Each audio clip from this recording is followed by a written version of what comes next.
ഇന്ന് നടന്ന പ്രിലിംസിൻ്റെ third സ്റ്റേജിലെ മാത്സിൻ്റെ question answer ആണ് ഇന്ന് ചെയ്യാൻ പോകുന്നത്. ഫസ്റ്റത്തെ ക്വസ്റ്റ്യൻ ആണ്, ഈ എണ്ണൽ സംഖ്യകളിൽ ആദ്യത്തെ 10 ഇരട്ട സംഖ്യകളുടെ തുക എത്രയാണ്? അപ്പോൾ അതിൻ്റെ option A 130, option B 115, option C 125, option D 110. ഇതെങ്ങനെ ചെയ്യാം? ഇരട്ട സംഖ്യകൾ ആദ്യത്തെ ഇരട്ട സംഖ്യകളുടെ തുക കാണാൻ വേണ്ടിയിട്ട് n×n+1 എന്നുള്ള ഇക്വേഷൻ ഉപയോഗിക്കാം. ഇവിടെ 10 ഇരട്ട സംഖ്യകളെയാണ് ചോദിച്ചിട്ടുള്ളത്. അപ്പോൾ 10×11 110 ആയിരിക്കും ആൻസർ. അപ്പോൾ ഓപ്ഷൻ ഡി ആണ് ആൻസർ വരുന്നത്. അടുത്ത ക്വസ്റ്റ്യൻ ആണ് 24, 60 എന്നീ സംഖ്യകളുടെ ലസാഗു എത്രയാണ്? അതിൻ്റെ option A 60, option B 120, option C 12, option D 24. 24ഉം 60ൻ്റെ ലസാഗു കാണാൻ വേണ്ടിയിട്ട് 60ൽ 24 പോവുമോ നോക്കുക. ഇല്ല, പൂർണ്ണമായും പോവില്ല. അപ്പോൾ എന്ത് ചെയ്യുക? 60ൻ്റെ ഇരട്ടി എടുക്കുക, 120 എടുക്കുക. 120ൽ 24 പോവുമോ നോക്കുക. പോവും. അപ്പോൾ ഈ രണ്ട് സംഖ്യകളും 120ൽ പോവും. അപ്പോൾ 120 ആയിരിക്കും അതിൻ്റെ LCM ഉണ്ടാവുക, ലസാഗു. അതിൻ്റെ ആൻസർ ബി ആണ്. നെക്സ്റ്റ് ക്വസ്റ്റ്യൻ ആണ് 0.061 ഇൻറ്റു 1.3 എത്രയാണ്? അത് മൾട്ടിപ്ലൈ ചെയ്യുമ്പോൾ നമുക്ക് 61നെ 13 കൊണ്ട് മൾട്ടിപ്ലൈ ചെയ്താൽ മതി. അപ്പോൾ ഇവിടെ 1 3 6 3 18 ഉണ്ടാവും, 1 ഉണ്ടാവും, 6 ഉണ്ടാവും. അപ്പോൾ ടോട്ടലി 3 9 7 ഉണ്ടാവും. അപ്പോൾ എത്ര സ്ഥാനത്ത് പോയിന്റ് ഉണ്ട് നോക്കിയാൽ മതി. ഇവിടെ ഒരു സ്ഥാനത്തും പോയിന്റ് ഉണ്ട്, ഇവിടെ 3 സ്ഥാനം കഴിഞ്ഞ്. അപ്പോൾ ടോട്ടലി ആൻസറിൽ നമുക്ക് 4 സ്ഥാനം കഴിഞ്ഞ് പോയിന്റ് വരണം. അപ്പോൾ ഈ രണ്ടാമത്തെ ഓപ്ഷനിൽ മാത്രമാണ് അതുള്ളത്. അപ്പോൾ രണ്ടാമത്തെ ബി ആണ് ഓപ്ഷൻ ആൻസർ വരുന്നത്, 0.0793 എന്ന് പറയുന്നത്. നെക്സ്റ്റ് ക്വസ്റ്റ്യൻ ആണ്, വർഗവും വർഗമൂലവും തുല്യമായി വരുന്ന എണ്ണൽ സംഖ്യ ഏത് എന്നാണ്. വർഗവും വർഗമൂലവും സ്ക്വയറും സ്ക്വയർ റൂട്ടും ആണ്. അപ്പോൾ 25ൻ്റെ സ്ക്വയർ എന്ന് പറയുന്നത് 625 ആണ്. അപ്പോൾ 25ൻ്റെ സ്ക്വയർ റൂട്ട് എടുത്തിട്ടുണ്ടെങ്കിൽ അത് 5 ആണ് വരിക. അപ്പോൾ അത് ഒരിക്കലും വരില്ല. 1 എടുത്തിട്ടുണ്ടെങ്കിൽ 1ൻ്റെ മാത്രമാണ് വരുള്ളൂ. കാരണം 1ൻ്റെ വർഗം എന്ന് പറയുന്നത് 1ഉം വർഗമൂലം വരുമ്പോഴും √1 എന്ന് പറഞ്ഞാലും 1 ആയിരിക്കും. അപ്പോൾ ആൻസർ ഓപ്ഷൻ സി ആണ്. അഞ്ചാമത്തെ ക്വസ്റ്റ്യൻ ആണ്, ആദ്യത്തെ 5 അഖണ്ഡ സംഖ്യകളുടെ ഗുണനഫലം എന്ത്? എന്താണ് അഖണ്ഡ സംഖ്യ? അതായത് അഖണ്ഡ സംഖ്യ വോൾ നമ്പേഴ്സ് എന്ന് പറയുന്നത് എണ്ണൽ സംഖ്യയോട് 0 ആഡ് ചെയ്ത് വരുന്നതാണ്. 0യും 1 2 3 4 ഇതാണ് ആദ്യത്തെ 5 അഖണ്ഡ സംഖ്യകൾ. ഇതിൻ്റെ ഗുണനഫലം എന്തായിരിക്കും? എപ്പോഴും 0 ആയിരിക്കും. അഖണ്ഡ സംഖ്യകളുടെ ഗുണനഫലം എപ്പോഴും 0 ആയിരിക്കും. എന്തുകൊണ്ടാണ്? 0 ഫസ്റ്റിൽ വരുന്നതുകൊണ്ടാണ്. അപ്പോൾ 0നെ ഏത് നമ്പർ കൊണ്ട് ഗുണിച്ചാലും 0 ആയിരിക്കും. അപ്പോൾ ആൻസർ ഓപ്ഷൻ ഡി ആണ്, 0 ആയിരിക്കും.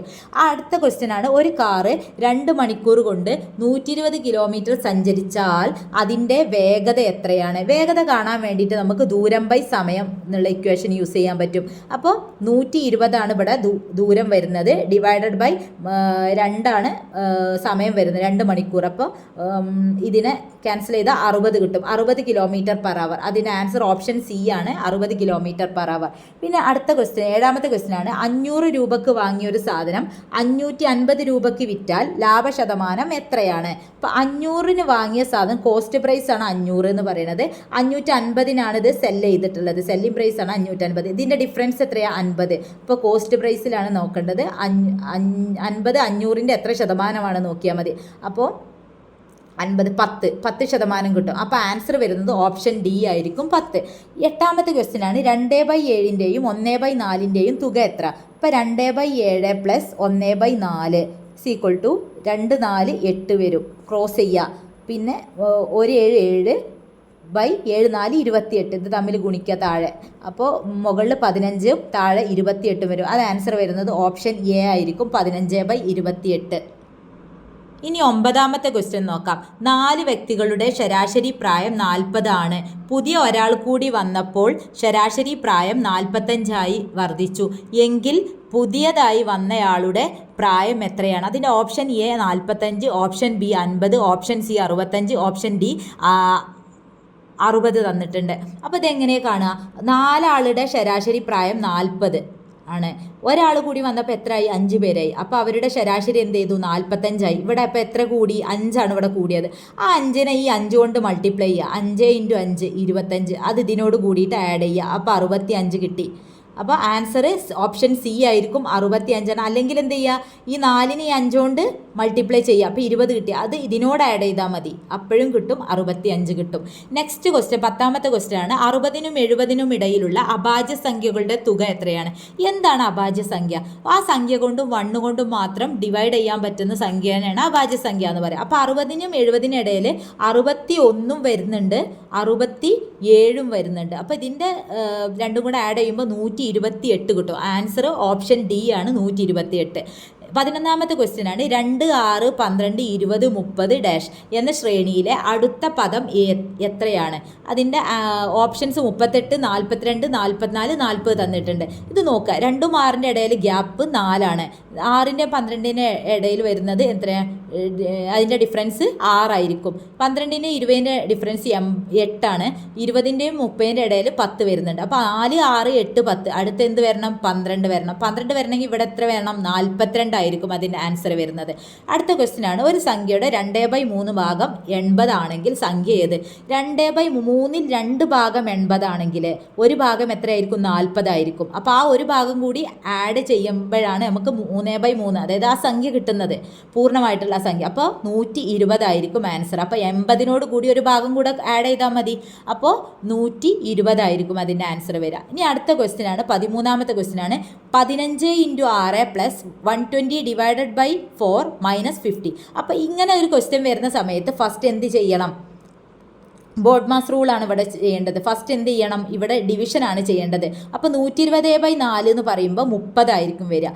എന്നിട്ട് പിന്നെ എന്ത് ചെയ്യണം? മൾട്ടിപ്ലിക്കേഷൻ ആണ് ചെയ്യേണ്ടത്. 15 × 6 എന്ന് പറയുമ്പോൾ 10 6 60, 5 6 30, 90 കിട്ടും. അപ്പോൾ 90 + 30 എത്രയായി? 120 ആയി. 120 70 മൈനസ് ചെയ്താൽ 50 മൈനസ് ചെയ്തിട്ടുണ്ടെങ്കിൽ 120 50 മൈനസ് ചെയ്താൽ ആൻസർ എന്ത് വരും? ഓപ്ഷൻ ഡി 70 ആയിരിക്കും ആൻസർ വരിക. ഇനി 14ാമത്തെ ക്വസ്റ്റ്യൻ ആണ്, 2/10നോട് എത്ര കൂട്ടിയാൽ 2/11 കിട്ടും? 2/10 അപ്പോൾ അതായത് x⁻m × x⁻n ആണ് x⁻m+n വരിക. അപ്പോൾ ഇവിടെ ഓൾറെഡി 2/10 അതിനോട് കൂടി ഏത് ആഡ് ചെയ്താലാണ് 2/11 കിട്ടുക? അപ്പോൾ 2/1 ആഡ് ചെയ്താലാണ് 2/11 കിട്ടുക. അപ്പോൾ അതിൻ്റെ ആൻസർ ഓപ്ഷൻ സി ആണ്, 2/1 ആയിരിക്കും. ഇനി 15ാമത്തെ ക്വസ്റ്റ്യൻ ആണ്, അച്ഛൻ്റെയും മകൻ്റെയും ഇപ്പോഴത്തെ വയസ്സുകൾ തമ്മിലുള്ള അനുപാതം 5:1 ആണ്. 4 വർഷം കഴിഞ്ഞ് ഇത് 4:1 ആകും എങ്കിൽ അച്ഛൻ്റെ ഇപ്പോഴത്തെ വയസ്സ് എത്രയാണ്? അതിൻ്റെ options A 60, option B 50, option C 40, option D 65 ആണ്. അപ്പോൾ ഇതെങ്ങനെ ചെയ്യാൻ നോക്കാം. അച്ഛൻ, ഫാദറും സണ്ണും തമ്മിലുള്ളത് ഇപ്പോഴത്തെ വയസ്സുകളുടെ തമ്മിലുള്ള അനുപാതം 5:1 ആണ്. 4 വർഷങ്ങൾക്ക് ശേഷം 4:1 ആയിരിക്കും അവരുടെ അനുപാതം വരുന്നത്. അപ്പോൾ ഇവിടുന്ന് നോക്കുക, 5 ഇത് തമ്മിലുള്ള ഡിഫറൻസും ഇത് തമ്മിലുള്ള ഡിഫറൻസും സെയിം അല്ല. അപ്പോൾ എന്ത് ചെയ്യണം? ഇത് തമ്മിലുള്ള ഡിഫറൻസ് നോക്കുക. 5ഉം 1ഉം തമ്മിൽ 4 ആണ്. 4ഉം 1ഉം തമ്മിൽ 3 ആണ് ഈ ഡിഫറൻസ്. അപ്പോൾ ഇതിനെന്ത് ചെയ്യുക? ഈ 2 സംഖ്യ കൊണ്ട് ഇതിൻ്റെ ഡിഫറൻസിനെ കൊണ്ട് മൾട്ടിപ്ലൈ ചെയ്യുക. ഈ 2 സംഖ്യ കൊണ്ട് ഇതിൻ്റെ ഡിഫറൻസിനെ കൊണ്ട് മൾട്ടിപ്ലൈ ചെയ്യുക. അപ്പോൾ പുതിയൊരു അനുപാതം നമുക്ക് കിട്ടും. അപ്പോൾ ഫാദർ ഈസ്റ്റ് സൺ എന്ന് പറയുന്നത് 5 × 3 15 ആയി. 1 × 3 3 ആയി.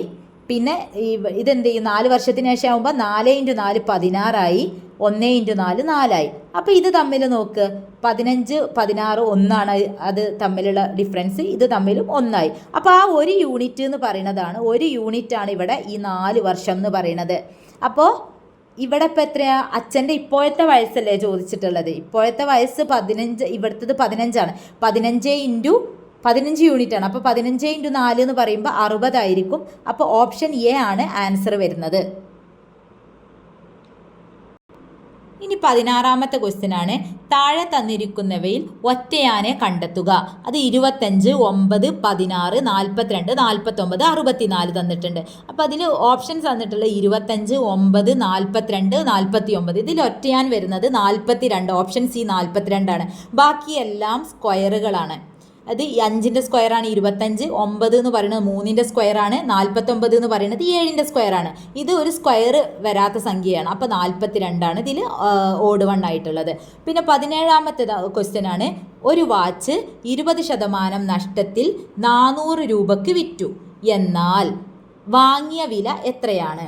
20% നഷ്ടത്തിൽ വിറ്റു എന്ന് പറയുമ്പോൾ എപ്പോഴും ഏതൊരു വാല്യൂ എന്ന് പറയുന്നത്, ഏതൊരു സംഖ്യയും അതിൻ്റെ 100% ആയിരിക്കും. അപ്പോൾ 20% നഷ്ടത്തിൽ വിൽക്കുക എന്ന് പറഞ്ഞാൽ 80% ആയിരിക്കും ഈ 400. അപ്പോൾ നമ്മളെടുത്ത് വാങ്ങിയ വിലയാണ്, കോസ്റ്റ് പ്രൈസ് ആണ് ചോദിച്ചിട്ടുള്ളത്. അപ്പോൾ എന്തായിരിക്കും? എപ്പോഴും വാങ്ങിയ വില 100% ആയിരിക്കും. 80% 400 ആണെങ്കിൽ 1% നമുക്ക് ഇതിൽ നിന്ന് കണ്ടെത്താൻ പറ്റും. 400 ÷ 80. സീറോസ് ക്യാൻസൽ ചെയ്തു പോയി. 40-8 5 പ്രാവശ്യം ഉണ്ടായിരിക്കും. അപ്പോൾ 1% 5 ആണെങ്കിൽ 100% ആയിരിക്കും അതിൻ്റെ വാങ്ങിയ വില. അപ്പോൾ 500 ആയിരിക്കും. അതിൻ്റെ ആൻസർ വരുന്നത് ഓപ്ഷൻ ഡി ആണ്, 500.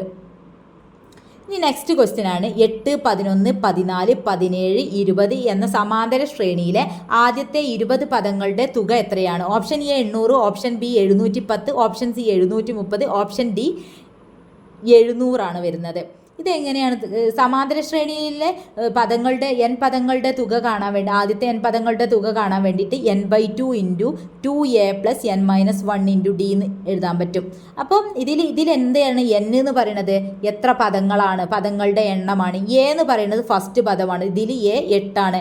ഈ ഡി എന്ന് പറഞ്ഞിട്ടുണ്ടെങ്കിൽ പൊതുവ്യത്യാസമാണ്, അതായത് അടുത്തടുത്ത 2 നമ്പേഴ്സ് തമ്മിലുള്ള ഡിഫറൻസ് ആണ്. അപ്പോൾ ഇവിടെ ഡി എത്രയാണ് വരുന്നത്? 3 ആണ് വരുന്നത്. 8ഉം 11ഉം തമ്മിലുള്ള ഡിഫറൻസ് 3 ആണ്. അപ്പോൾ അത് അപ്ലൈ ചെയ്യുക. അപ്പോൾ n 20 ആണ്. n 20/2 into 2 into 8 plus n-1 എന്ന് പറയുമ്പോൾ 20-ന്ന് 1 പോയാൽ 19. 19 ഇൻറ്റു ഡി എന്ന് പറയുന്നത് 3 ആണ് നമ്മൾ പറഞ്ഞു. അപ്പോൾ ഇത് ചെയ്തിട്ടുണ്ടെങ്കിൽ ഇവിടെ 10 ആയിരിക്കും കിട്ടുക. 2 8 16 ഉണ്ട്, ഇവിടെ 16 കിട്ടും. 19 ഇൻറ്റു 3 എന്ന് പറയുമ്പോൾ 9 3 27, 2 ഉണ്ടാവും, ഒരു 3 2 5 57. അപ്പോൾ 10 ഇൻറ്റു 16 + 57 ആയിരിക്കും ഇതിനകത്ത് ബ്രാക്കറ്റിനകത്ത് കിട്ടുക. അപ്പോൾ 16ഉം 7ഉം 6ഉം 7ഉം എത്രയാ? 13. ബാക്കി ശിഷ്ടം 1 ഉണ്ടാവും. 1 5 6, 6 1 7, 73 ഇൻറ്റു 10. അപ്പോൾ എത്ര കിട്ടും? 730 ആയിരിക്കും ആൻസർ കിട്ടുക. അതിൻ്റെ ആൻസർ ഓപ്ഷൻ സി ആണ് വരുന്നത്, 730. അടുത്ത ക്വസ്റ്റ്യൻ 19ാമത്തെ ക്വസ്റ്റ്യൻ ആണ്. ഒരു സംഖ്യയോട് 3 കൂട്ടിയതിൻ്റെ വർഗം 64 ആയാൽ സംഖ്യ ഏത്? അപ്പോൾ ഓപ്ഷൻ തന്നിട്ടുള്ള 6, 7, 5, 12. അപ്പോൾ അതെങ്ങനെ ചെയ്യാൻ നോക്കുക. ഒരു സംഖ്യ ഏതാണെന്ന് നമുക്കറിയില്ല. അപ്പോൾ നമ്മൾ എക്സ് ആയിട്ട് എടുത്തു. അതിനോട് കൂടി 3 കൂട്ടിയതിൻ്റെ വർഗം എന്ന് പറയുമ്പോൾ അതിൻ്റെ ഹോൾ സ്ക്വയർ ആണ്, അത് 64 ആണ്. അപ്പോൾ ഏതിൻ്റെ സ്ക്വയർ ആണ് നമുക്ക് 64 കിട്ടുക? 8ൻ്റെ സ്ക്വയർ ആണ്. അപ്പോൾ ഈ x+3 ഇതിൻ്റെ ഉള്ളിലുള്ളത് എന്തായിരിക്കണം? 8 ആയിരിക്കണം. അപ്പോൾ x+3 എന്ന് പറയുന്നത് 8 ആണ്. അങ്ങനെയാണെങ്കിൽ എക്സ് എത്രയായിരിക്കും? 8 - 3 = 5 ആണ്. അപ്പോൾ സംഖ്യ ഏതായിരിക്കും? 5 ആയിരിക്കും. ഓപ്ഷൻ സി ആണ് ആൻസർ വരുന്നത്. 20ാമത്തെ ക്വസ്റ്റ്യൻ ആണ്. ഒരു ക്ലാസ്സിലെ 30 കുട്ടികളുടെ ശരാശരി ഭാരം 35 കിലോഗ്രാം ആണ്.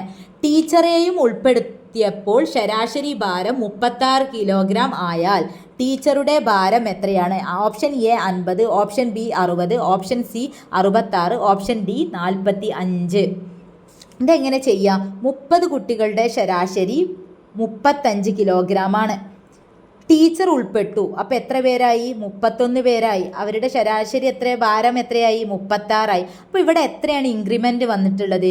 1 ആണ് ഇൻക്രിമെൻറ്റ് വന്നിട്ടുള്ളത്. അപ്പോൾ നേരത്തെ നമ്മളൊരു പ്രോബ്ലം ചെയ്തിട്ടുണ്ടായിരുന്നു ആവറേജിൽ, അതേപോലെ തന്നെയാണ്. അപ്പോൾ ഈ 31നെ ഈ 1 കൊണ്ട് മൾട്ടിപ്ലൈ ചെയ്യുക. അപ്പോൾ എത്രയായി? 31. അത് ഇതിനോട് ആഡ് ചെയ്യുക. അല്ലെങ്കിൽ എന്ത് ചെയ്യുക? ഈ 30നെ ഈ 1 കൊണ്ട് മൾട്ടിപ്ലൈ ചെയ്യുക. അത് ഇതിനോട് ആഡ് ചെയ്യാം. അങ്ങനെയും ചെയ്യാം. അപ്പോൾ 36 30 എത്രയായി? 66 ആയി. അപ്പോൾ ആൻസർ വരുന്നത് ഓപ്ഷൻ സി ആയിരിക്കും, 66. ഇത് ആഡ് ചെയ്തിട്ടുണ്ടെങ്കിൽ നമുക്ക് കിട്ടൽ എത്രയാണ്? 66 തന്നെയാണ്. അപ്പോൾ ഓപ്ഷൻ സി 66 ആയിരിക്കും ആൻസർ. എല്ലാവരും ഇഷ്ടപ്പെട്ടിട്ടുണ്ടെങ്കിൽ വീഡിയോ ലൈക്ക് ചെയ്യുക, ഒന്ന് സബ്സ്ക്രൈബ് ചെയ്തിടുക. ഒരുപാട് ക്വസ്റ്റ്യൻസ് നേരത്തെ ചെയ്തിട്ടുണ്ട്, കുറച്ച് ക്വസ്റ്റ്യൻ പേപ്പർ. അപ്പോൾ അതൊക്കെ ഒന്ന് കാണുക. Thank you.